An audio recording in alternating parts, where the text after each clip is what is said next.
Hello दोस्तों, आप सभी का एक नए वीडियो में स्वागत है और आज मैं आप लोगों को एक इंटरेस्टिंग स्टोरी बताने जा रहा हूं। तो आप लोग सभी इस वीडियो को पूरा जरूर देखेंगे। मैं आप लोगों को एक एक रूल बताऊंगा, आप लोगों को कोई दिक्कत नहीं होगी। और दोस्तों, जिस तरह से आप लोग मेरे वीडियोज को प्यार दे रहे हैं, इसी तरह अपना प्यार बनाए रखिए और इससे पहले वाले वीडियोज को भी जरूर देखेंगे। दोस्तों, मैं अपने वीडियोज को काफी मेहनत से बनाता हूँ और एक एक चीज की जानकारी देता हूँ। मेरे पास जितना भी एक्सपीरियंस है वो मैं आप लोगों से शेयर करता हूं। दोस्तों, मैं आप लोगों को बता दूं कि मैंने इंग्लिश में एमए किया है और मैं लगभग पिछले 10 सालों से प्राइवेट स्कूल यानी कि इंग्लिश मीडियम स्कूल में पढ़ा रहा हूं। और दोस्तों, यदि मेरा एफर्ट आप लोगों को अच्छा लगे तो इस वीडियो को अंत में लाइक जरूर कर दीजिएगा और कुछ न कुछ कमेंट बॉक्स में जरूर लिख दीजिएगा। और आप चाहें तो कुछ रुपयों की सुपर थैंक्स भी कर सकते हैं, जिससे मेरी फाइनेंशियली हेल्प हो जाएगी। जैसा कि दोस्तों आप लोगों को पता है कि जो भी एजुकेशनल वीडियोज होते हैं तो सिलेक्टेड लोग ही देखते हैं, सभी लोग नहीं देखते हैं, इसलिए व्यूज ज्यादा नहीं होते हैं। तो यदि आप कुछ रुपयों की सुपर थैंक्स कर देंगे तो थोड़ा सा मैनेज हो जाएगा और आप में जो सीखने की ललक है, जो पैशन है, वो भी बना रहेगा और मुझ में जो सिखाने की पैशन है वो भी बना रहेगा। So friends, without wasting much time, let's get started now. एक सम्राट था। तो दोस्तों, इस तरह के सेंटेंस में हम लोग इंट्रोडक्टरी देयर का यूज करते हैं। सेंटेंस को इंट्रोड्यूस करने के लिए हम लोग दो चीजों का यूज करते हैं इंग्लिश ग्रामर में, एक देयर और एक ईट। इसलिए इसे इंट्रोडक्टरी कहा जाता है, यानी कि इंट्रोडक्शन देने के लिए यूज किया जाता है। जैसे एक राजा था, देयर वॉज ए किंग। और सम्राट के लिए आप एम्परर यूज कर सकते हैं। एम्परर, सम्राट, बादशाह। और दोस्तों, ईट का यूज जनरली मौसम को दिखाने के लिए, वेदर को दिखाने के लिए, डेट को दिखाने के लिए और डे को दिखाने के लिए, इन सभी चीजों में होता है। टाइम को दिखाने के लिए, जैसे मान लीजिए अभी 10 बजा है, इट इज 10 o'clock। मान लीजिए सुबह है, इट इज मॉर्निंग। बारिश हो रही है, इट इज रेनिंग। सन 1947 था, इट वॉज 1947। तो इस तरीके से ईट का यूज करते हैं।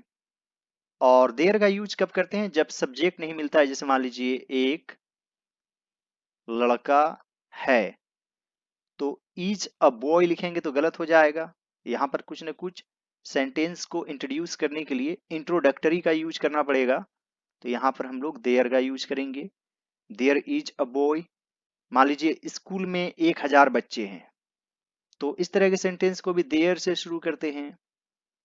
There are 1000 students in the school. तो इस तरीके से देयर आर का यूज करते हैं। सप्ताह में 7 दिन होते हैं। There are 7 days in a week. साल में 12 महीने होते हैं। There are 12 months in a year. और जनरली था रहने पर हम लोग वाज या वर यूज करते हैं। इसे वेयर नहीं पढ़ना है, इसे पढ़ना है वर। वाज, वर। एक सम्राट था, तो यहाँ पर व्यक्ति की संख्या एक है, इसलिए यहाँ पर वॉज यूज करेंगे। तो यहाँ पर लिखेंगे देयर वॉज एन एम्परर। यहाँ पर ई वॉवेल है तो एन यूज करेंगे और साउंड भी वॉवेल वाला दे रहा है, इसलिए कई बार वॉवेल रहने पर भी ए का यूज करते हैं। जैसे this is dash useful book. तो यहां पर यू क्या है? वॉवेल है। ए ई आई ओ यू वॉवेल रहता है। रूल के अनुसार एन हो जाना चाहिए, लेकिन ये गलत हो जाएगा। ये वॉवेल जरूर है लेकिन साउंड कॉन्सोनेंट वाला है। आप यूजफुल लिखेंगे तो यहां पर एक तरह से वाई का साउंड आ रहा है, यूजफुल। इसलिए यहाँ पर ए सही है। This is a useful book.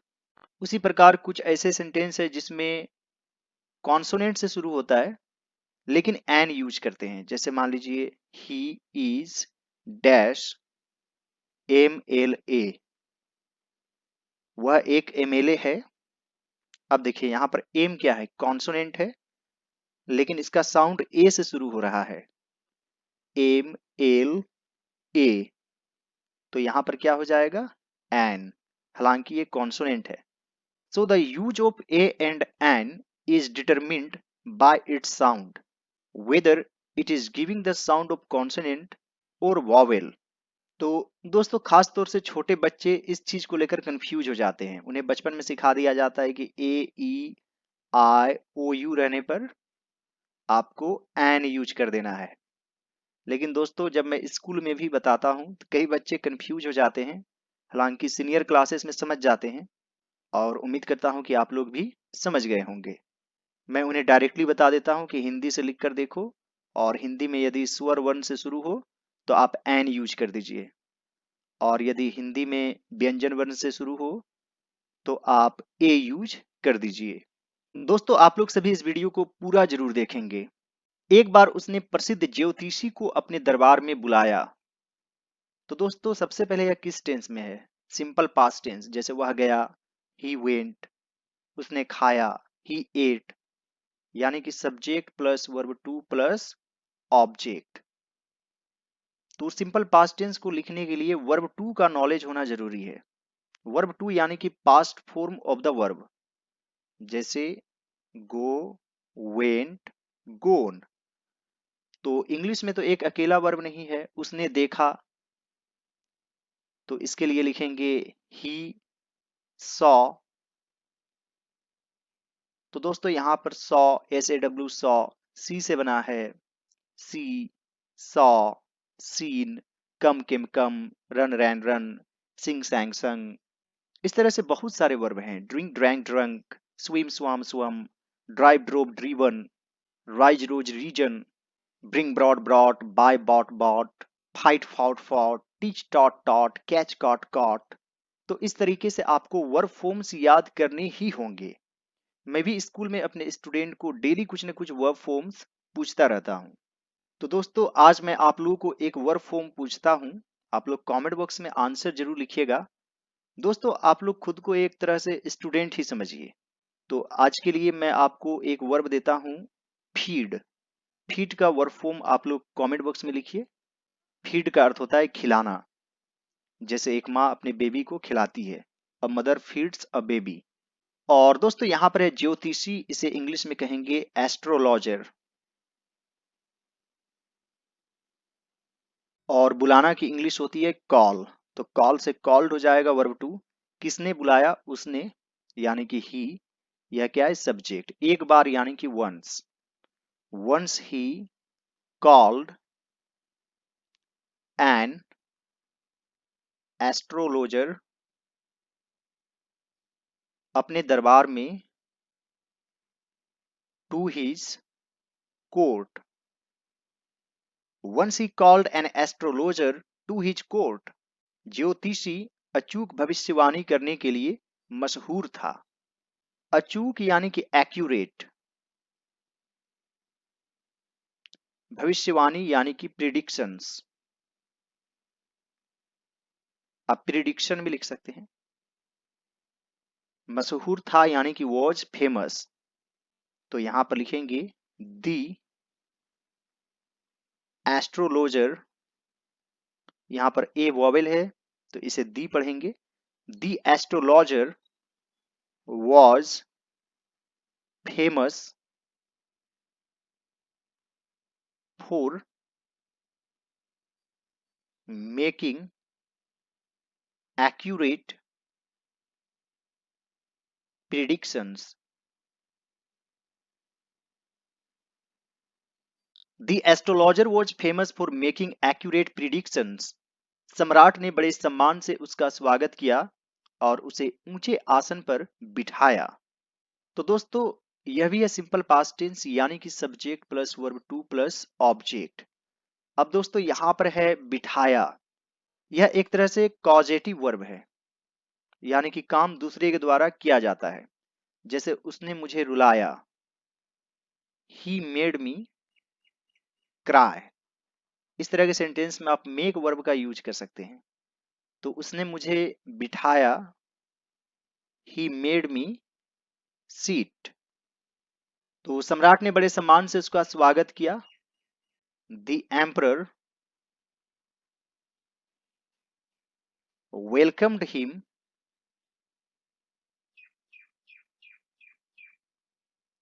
With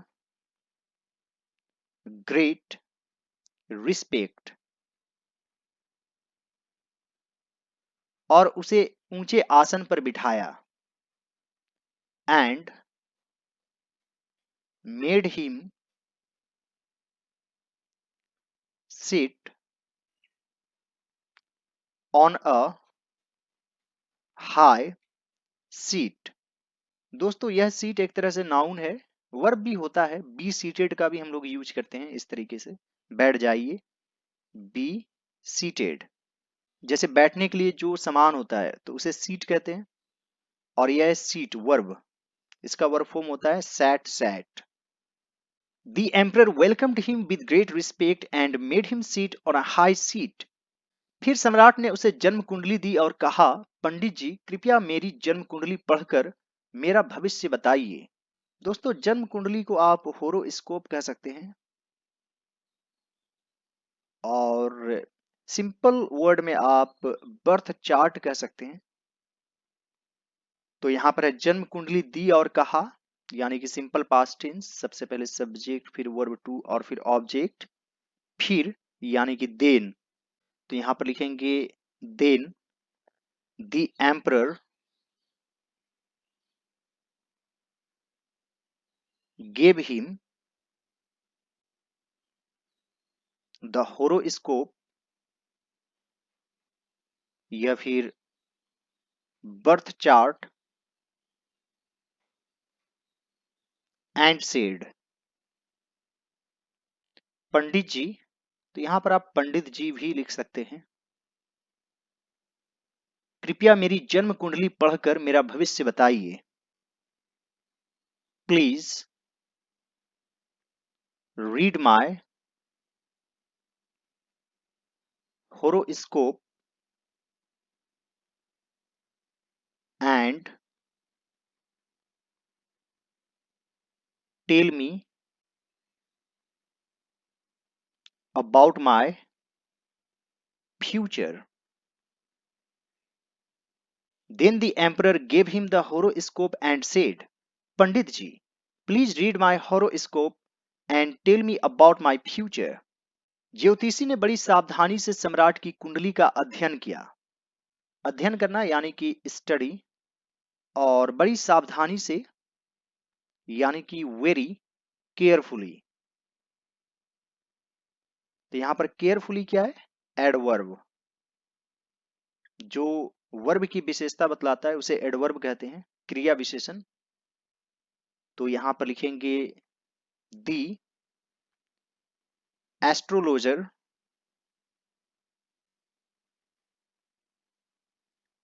studied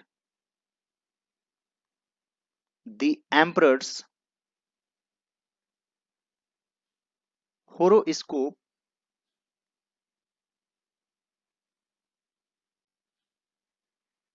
very carefully.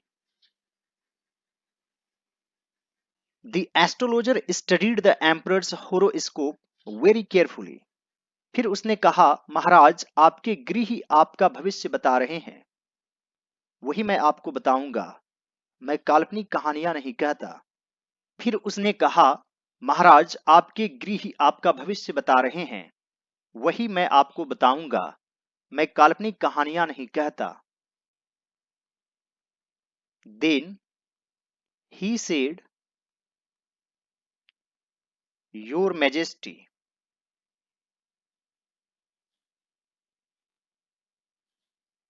your houses।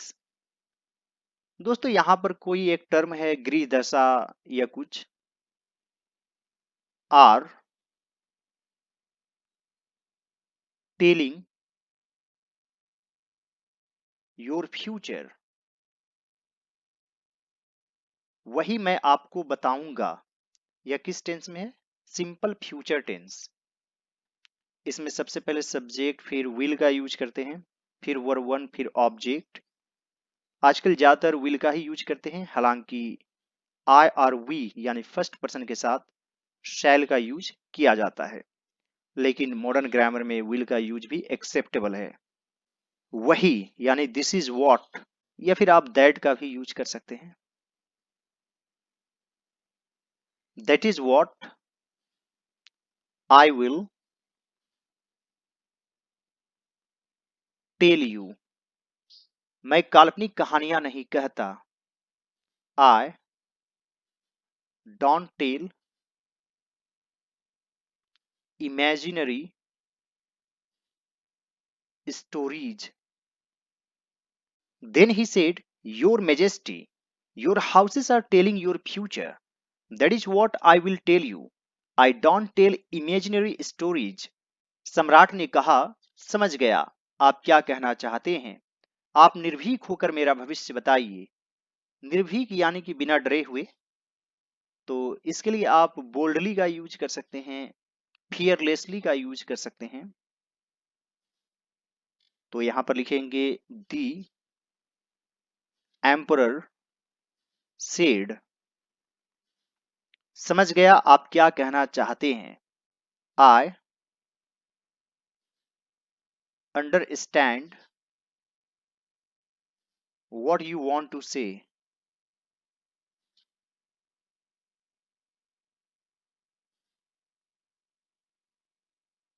दोस्तों इधर प्रेजेंट है तो यहां पर आप प्रेजेंट फॉर्म यूज कर सकते हैं, हालांकि टेंस के आधार पर आप अंडरस्टूड भी लिख सकते हैं।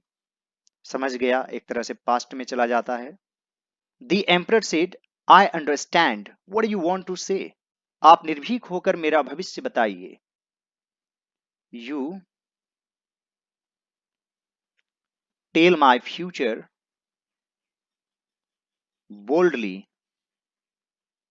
या फिर fearlessly. The emperor said, I understand what you want to say. You tell my future boldly. ज्योतिषी ने सम्राट के बारे में अच्छी अच्छी बातें बताना शुरू किया। राजा का चेहरा आनंद से खिल उठा। The astrologer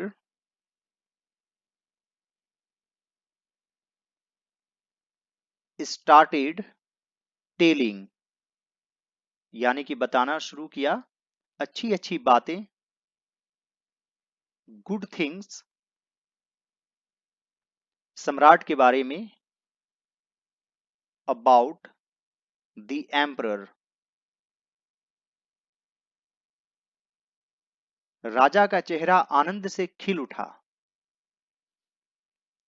the king's face lit up, यानी खिल उठना।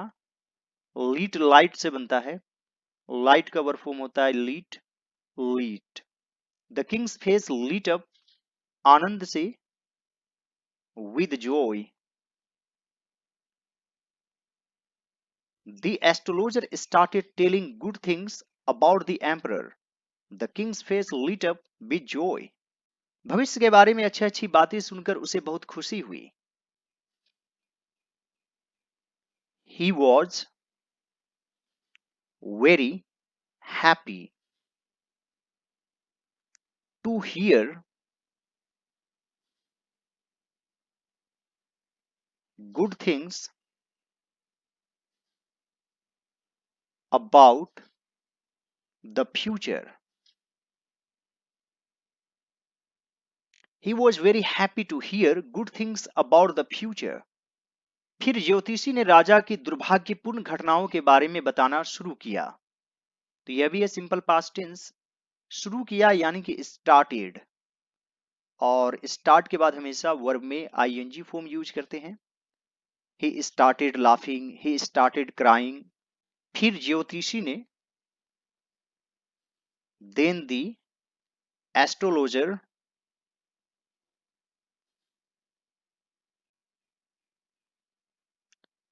started telling about the unfortunate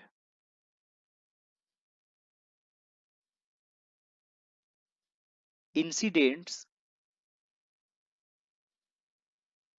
of the king. Then the astrologer started telling about the unfortunate incidents of the king. इन बातों को सुनकर राजा बहुत दुखी हुआ। बहुत दुखी हुआ यानी कि फील वेरी सैड। तो यह सिंपल पास्ट टेंस में है। सबसे पहले सब्जेक्ट, फिर वर्ब टू, फिर ऑब्जेक्ट। तो फील का वर्ब टू हो जाता है फेल्ट, और वर्ब थ्री भी होता है फेल्ट। Feel, felt, felt. इन बातों को सुनकर राजा बहुत दुखी हुआ, या फिर सम्राट बहुत दुखी हुआ। तो यहां पर लिखेंगे the emperor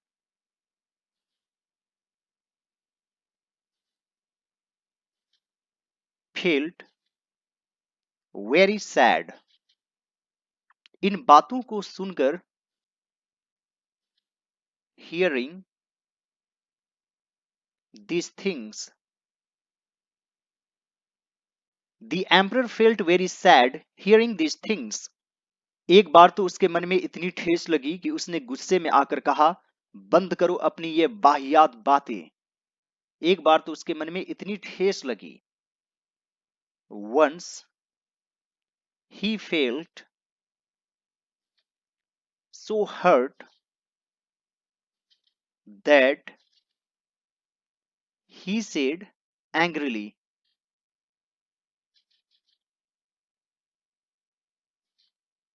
Once he felt so hurt that he said angrily।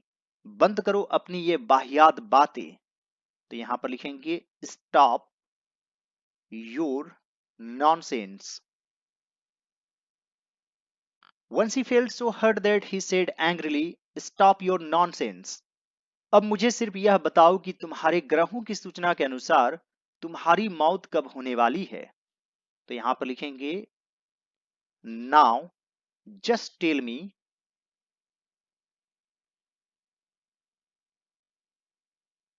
according to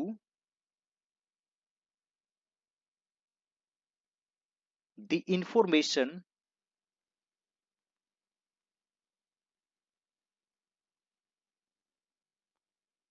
of your planets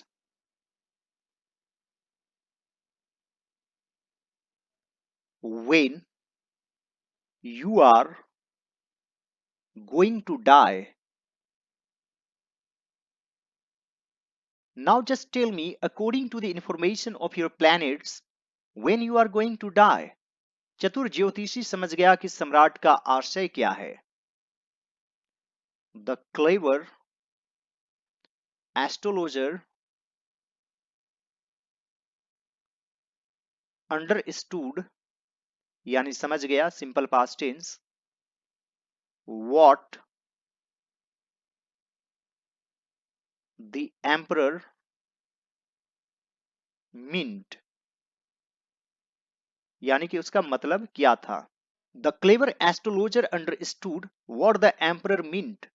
उसने जवाब दिया, महाराज मेरी मृत्यु आपकी मृत्यु के एक दिन पहले होने वाली है।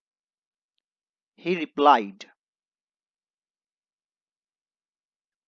Your Majesty। मेरी मृत्यु आपकी मृत्यु के एक दिन पहले होने वाली है। तो यहां पर लिखेंगे My death is going to happen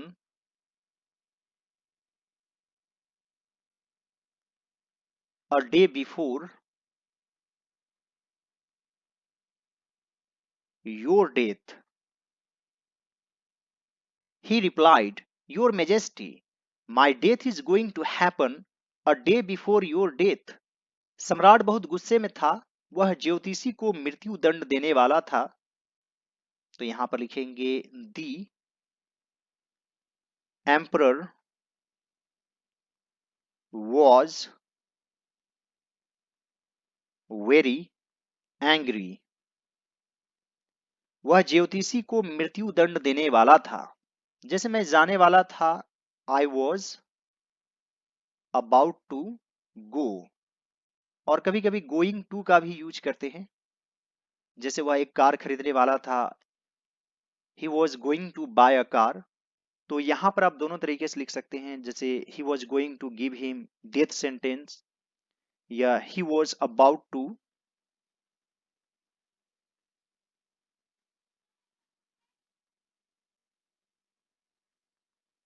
give the astrologer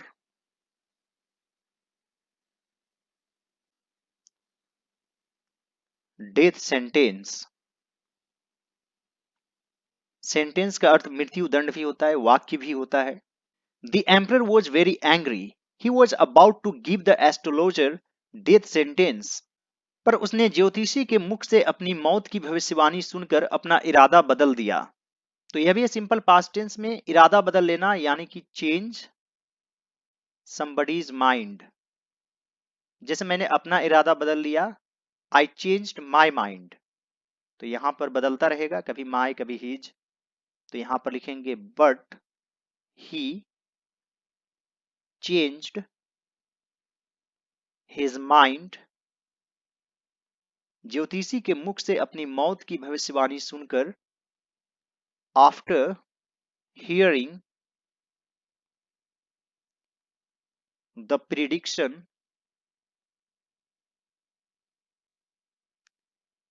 of his death. ज्योतिषी के मुख से यानी कि from the astrologer, from the mouth of the astrologer. इस तरह बोलना ठीक नहीं लगता, वो हिंदी में ही सटीक होता है। आप इंग्लिश में डायरेक्ट फ्रॉम का यूज कर सकते हैं। But he changed his mind after hearing the prediction of his death from the astrologer. उसका गुस्सा शांत हो गया। His anger subsided. यहां पर सबसाइड काफी इंपोर्टेंट वर्ड है। इसका अर्थ होता है टू बिकम लोअर, यानी कोई चीज कम हो जाना। तो एक तरह से गुस्सा कम हो गया। His anger subsided. सम्राट ने ज्योतिषी की बुद्धिमत्तापूर्ण उत्तर की बहुत सराहना की। सराहना करना यानी कि तारीफ करना, जिसके लिए आप लिख सकते हैं अप्रिशिएट। तारीफ करना की इंग्लिश प्रेज भी होती है, एडमायर भी आप लिख सकते हैं। तो यहां पर लिखेंगे the emperor greatly appreciated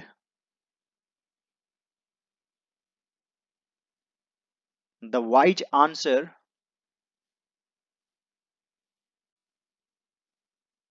of the astrologer. The emperor greatly appreciated the wise answer of the astrologer. उसने ज्योतिषी को मूल्यवान उपहार दिए और उसे सम्मान पूर्वक विदा किया। विदा करना यानी कि bid somebody farewell। और दोस्तों bid का वर्ब फॉर्म bid ही होता है। he bids me goodbye, he bid me goodbye, उसने मुझे गुड बाय किया। इस तरीके से आप यूज कर सकते हैं। मूल्यवान उपहार दिए यानी कि सिंपल पास्ट टेंस, सबसे पहले सब्जेक्ट फिर वर्ब टू और फिर ऑब्जेक्ट। तो यहां पर लिखेंगे ही गेव वैल्यूएबल गिफ्ट्स, ज्योतिषी को, to the astrologer and bid him farewell with respect. He gave valuable gifts to the astrologer and bid him farewell with respect. I hope friends आज का वीडियो आप लोगों को अच्छा लगा होगा। यदि यह मेरा एफर्ट आप लोगों को अच्छा लगे तो इस वीडियो को लाइक कर दीजिएगा। मेरे चैनल पर नए हैं तो जरूर सब्सक्राइब कर लीजिए और दूसरे सभी वीडियोज को जरूर देखिएगा। चैनल को सब्सक्राइब जरूर कर लीजिएगा और आप चाहें तो कुछ रुपयों की सुपर थैंक्स भी कर सकते हैं। All right friends, thanks for watching, have a great day.